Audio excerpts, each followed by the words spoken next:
President Donald Trump's 2020 campaign manager, Brad Parscale, is now a foreign agent of Israel who will rake in millions of dollars to spread pro-Israel propaganda to young Americans. This comes on the heels of Israeli Prime Minister Benjamin Netanyahu revealing his plan to get billionaire Zionists to take control of TikTok and other social media platforms to push pro-Israel messaging. Parscale filed paperwork with the Foreign Agents Registration Act saying he began work for the Israeli government on September 18th. He registered a company called Clock Tower X LLC and is primarily corresponding with Israel's Minister of Foreign Affairs and Iran Sheyovich, listed as chief of staff at Israel's Ministry of Foreign Affairs, according to his LinkedIn.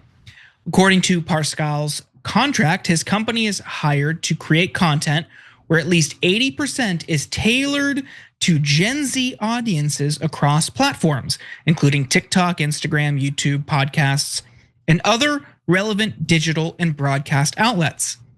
The contract also states agency shall provide strategic communications, planning, and media services in support of clients' engagement by the State of Israel to develop and execute a nationwide campaign in the United States to combat anti-Semitism. This news is relevant, especially since we saw Netanyahu push the importance of influencers during his UN meeting last week. Take a look. How do we fight back? Our influencers. I think you should also talk to them if you have a chance. To that community, they're very important. And secondly, we're going to have to use the tools of battle. You know, the weapons change over time. You can't fight today with swords. That doesn't work very well. But we have to fight with the weapons that apply to the battlefields in which we're engaged. And the most important ones are the social media. So we have to talk to Elon. He's not an enemy. He's a friend. We should talk to him. Now, if we can get those two things, we get a lot. We have to fight the fight, okay? Give direction to the Jewish people and give direction to our non-Jewish friends or those who could be our Jewish our friends. Now, Parscale's contract is worth $6 million. In return for the lucrative contract, Israel expects Parscale's content to get at least 50 million impressions online per month, which isn't going to be hard since TikTok has been compromised by pro-Israel elites and Netanyahu. As we told you Monday, Trump greenlit a $14 billion deal that gives Oracle billionaire Larry Ellison partial control of TikTok, the same Larry Ellison who is the single biggest private donor to the IDF. Oracle is reportedly to get 15% and be named the app's security provider. Now, not only will American companies like Oracle have access to TikTok's user data, it will also have control of the algorithms that manage the kind of news, the messaging, and images that all of those users see. Last Thursday, Trump officials confirmed that the agreement gives the new US owners control over the coveted TikTok algorithm. JD Vance said that the US company will have control over how the algorithm pushes content to users, and we want the business to make decisions on content based on the interests of the business and based on the interests of users. But if it's not just Ellison involved in the deal, Rupert Murdoch and Jeffrey Yass, who both have deep ties to Israel and AIPAC, are also involved. So basically, Israel's goons like Parscale make the content Israel wants people to see, while they also have control of the algorithm, which means TikTok will officially be a propaganda machine. Now, Cenk, what do you make of this? Yeah, so what I make of it is that Larry Ellison is going to lose a couple $2 billion. So I think that it has a chance of turning into Rupert Murdoch buying MySpace. He's like, oh, I hear the kids are all on MySpace, and Murdoch comes and buys it. Everybody's like, let's get out of here. Okay, I don't know if you guys remember that. This was a long time ago, kind of beginning of the internet type of stuff.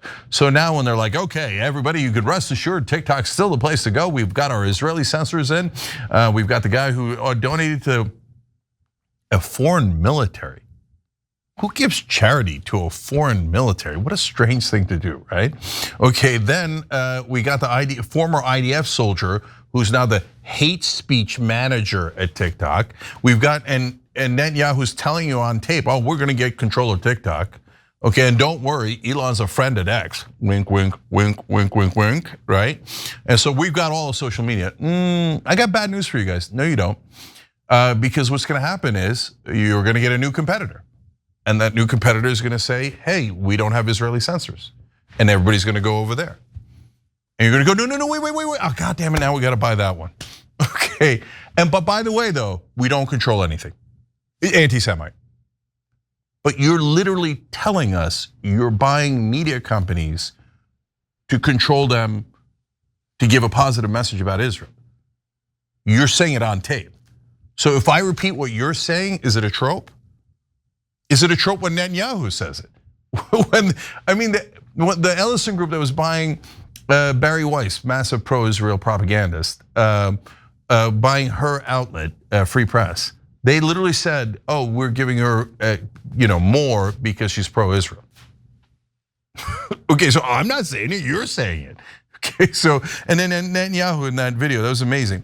He's like, he kept talking about how Israel is going to now give direction to people in the media, but don't say it. He's allowed to say it, but you're not. If you say it, you're an anti-Semite. We just saw him say it with our own eyes.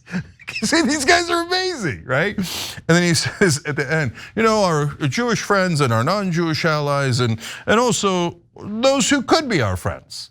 And how could they be your friends, Benjamin? They could be your friends if you give them a bag of money, like you just did to Parscale for here's $6 million. Now all of a sudden he's a big friend of Israel. So the one good thing about this story, though, because we're a fair show in America, hey, at least he registered as a foreign agent. We appreciate it. Okay, first time someone's done that, honestly, in a long time. Okay, so now you know Trump's former manager, and there'll be a lot more of these type of folks, is it literally an agent for a foreign country. That's why he ran on America First.